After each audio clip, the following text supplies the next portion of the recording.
So Kill Bill, then there was, effectively there was quite a chunk of time before both Kill Bill films came out, and having rewatched that the other day, I kind of thought, well, you know what, that must have been a full on commitment for yourself and Yeah, and Greg, because it was. I mean, you've got limbs getting dropped off, beheadings, you've even got someone who gets split down the middle in two in that crazy 88 scene.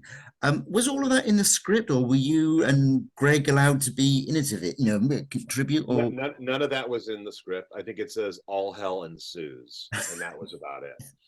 And which was the same as Dust Till Dawn, where all hell breaks loose, and then we figure out the rest. But what I really liked, what we did is we prepared. Originally, Greg was supposed to go to China and do the set work, but his wife was pregnant and having obviously their son Devin, and so that prohibited Greg to go to China. And originally, we were only going to go for 3 weeks, so it was myself, Chris Nelson, and Jake McKinnon, and we packed our bags and flew to China in what we thought was going to be a 3 week adventure, which turned into months. And but we took as much stuff as we could. And prior to doing Kill Bill, Chris and I had done this movie called Ghost Ship in Australia, which was yeah, part of the Dark Castle films. And I really wanted to do, like, we handled the sequence in the beginning of that movie of Ghost Ship.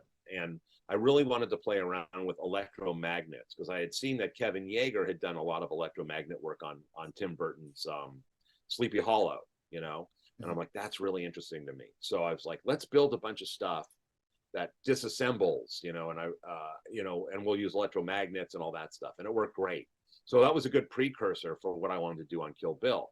So once Greg started the prep on Kill Bill and started to think about everything, and then it got to the point where he got busy and needed to focus on his family life, and then I took over from there. And since I was going to go to set, it made sense that I make sure that I'm comfortable with the things that I'm going to have to execute on set. So we just took a ton of stuff, boxes and boxes of everything, bodies and parts and all that. And what we would do is how we knew things, what was going to happen is we knew our specific gags. Like we knew Sophie was going to get her arm chopped off. We knew this was going to happen. We knew certain beats. But regarding the fight in the House of the Blue Leaves, we had no idea. So every morning we would get to work to the studio in Beijing, and we would all assemble on the floor. And Quentin and Master Wu, who was our stunt coordinator, would walk through the first half of the day. And I would sit there and I'd take notes. So, Quentin's like, and yeah, and then the arm gets chopped. And I'd write down everything that was in the first part of the day, or almost through the whole day.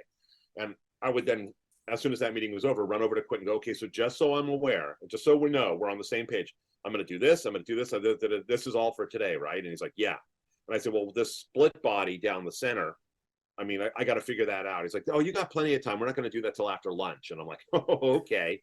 And so we finished the meeting. I'd run upstairs. We had a little room there, and Chris and Jake were in there. And I'm like, okay, so here's the list. Here's the menu for the day. And I said, but we have to come up with something that we can scissor open and have blood spraying. And so, the guys took a dummy we had and cut it in half. And we rigged blood lines on both sides so we could just have a fountain of spray and blood. And Jake McKinnon built like a quick little scissor gag. oh So right, just like, open up and then close and open up and close. And we got so good at like our timing with blood because we did so much blood work. We used 500 gallons just on that sequence. And I usually did all the bloodage. So I could always I could always tell like it was about when Uma's in mid swing is when I hit the blood. Because in the beginning, when we were shooting, like the first week, things were a little bit rough and Quentin wasn't loving everything we did. And of course, I felt terrible because I never want to let him down. But it was a process. It was a process. And I'm like, okay, I gotta figure this shit out, and I gotta make this happen for Quentin.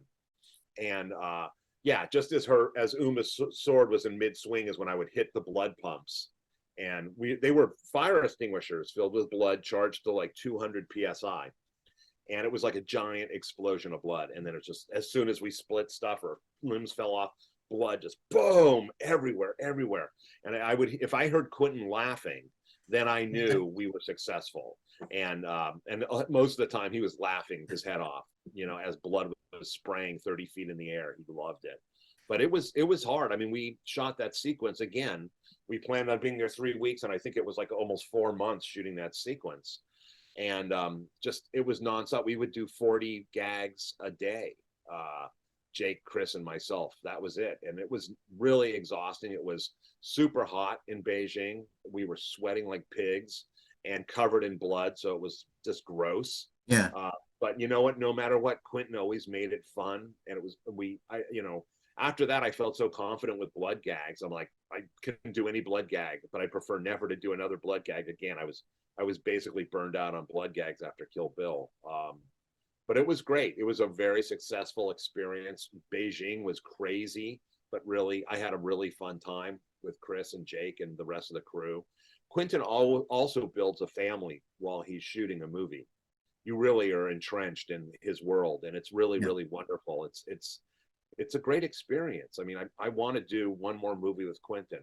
I mean, if he's going to do one more film, I'm going to really try my hardest to be available. And I would just love to be there on his last film because I just admire him so much. And I just think he's one of the greatest artists and storytellers